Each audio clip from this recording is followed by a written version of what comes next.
ज्या क्षणाची आपण सर्वजण आतुरतेने वाट पाहत होता, सारा महाराष्ट्र वाट पाहत होता, संपूर्ण देशाचं लक्ष ज्या क्षणाकडे लागलेलं होतं, तो क्षण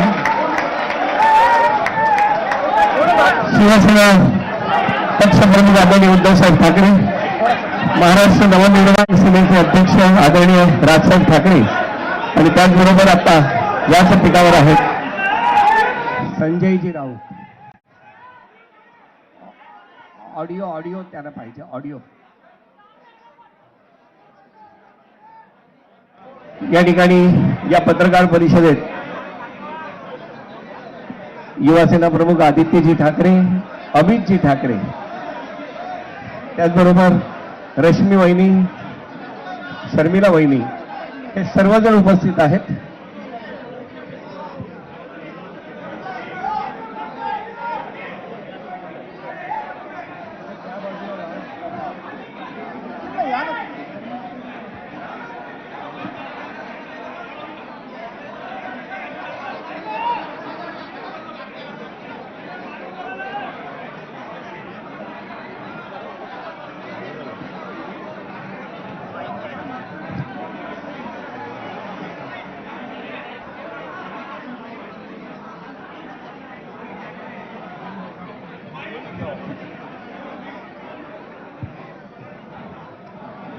चंदू मामा सुद्धा या पत्रकार परिषदेला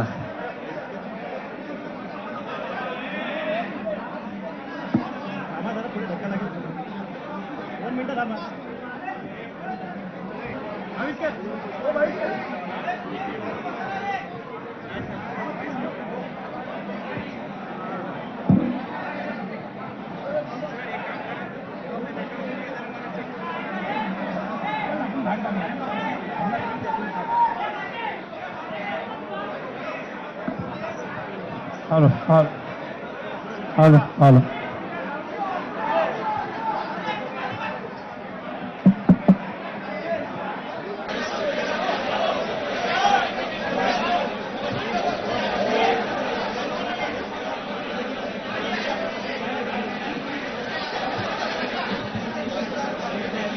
सर्व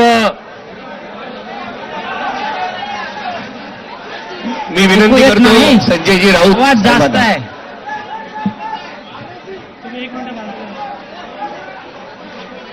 सर्व पत्रकार बंधूंचं स्वागत.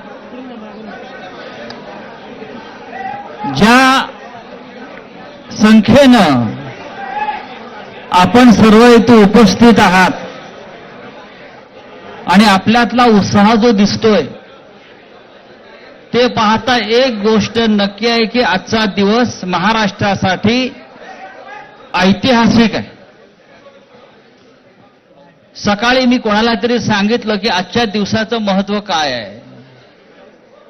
संयुक्त महाराष्ट्राच्या लढ्यानंतर जो संयुक्त महाराष्ट्राचा मंगल कलश महाराष्ट्रामध्ये आला तो मराठी ऐक्याचा मंगल कलश होता. आणि आज पुन्हा एकदा हा मराठी ऐक्याचा मंगल कलश घेऊन सन्माननीय उद्धव ठाकरे आणि सन्माननीय राज ठाकरे आपल्या समोर आलेले आहेत. तोच आनंदाचा क्षण आज महाराष्ट्राच्या जीवनामध्ये आलेला आहे. मी अजिबात यापुढे काही बोलणार नाही. हाच मंगल कलश मुंबईसह अनेक महानगरपालिकांमध्ये विजयी भगवा ध्वज फडकवल्याशिवाय राहणार नाही. आणि या महाराष्ट्राला फक्त ठाकरेच नेतृत्व देऊ शकतात आणि महाराष्ट्र ठाकरेंच्याच मागे जाईल हे सांगणारी आजची पत्रकार परिषद आणि आजचा दिवस आहे. मी यापुढे सूत्र ही माननीय उद्धव ठाकरे व माननीय राज ठाकरे यांच्याकडे देतो.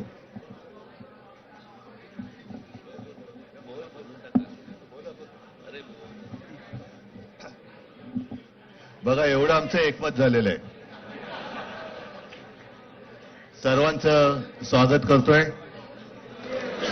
आणि आता संजय राऊत यांनी संयुक्त महाराष्ट्राच्या लढ्याची आठवण करून दिली. तो जो मंगल कलश आणला गेला तो काही सत्यनारायणाच्या पूजेसारखं आणलं गेलं नाही. त्याच्या मागे खूप मोठा संघर्ष झालेला आहे. 105, 107 किंवा त्याहूनही जास्त मराठी माणसांनी बलिदान देऊन मुंबई महाराष्ट्राला मिळवून दिली आणि त्याची आठवण आज होणं स्वाभाविक आहे. कारण आम्ही आज दोघंही इथे बसलेलो आहोत, ठाकरे बंधू.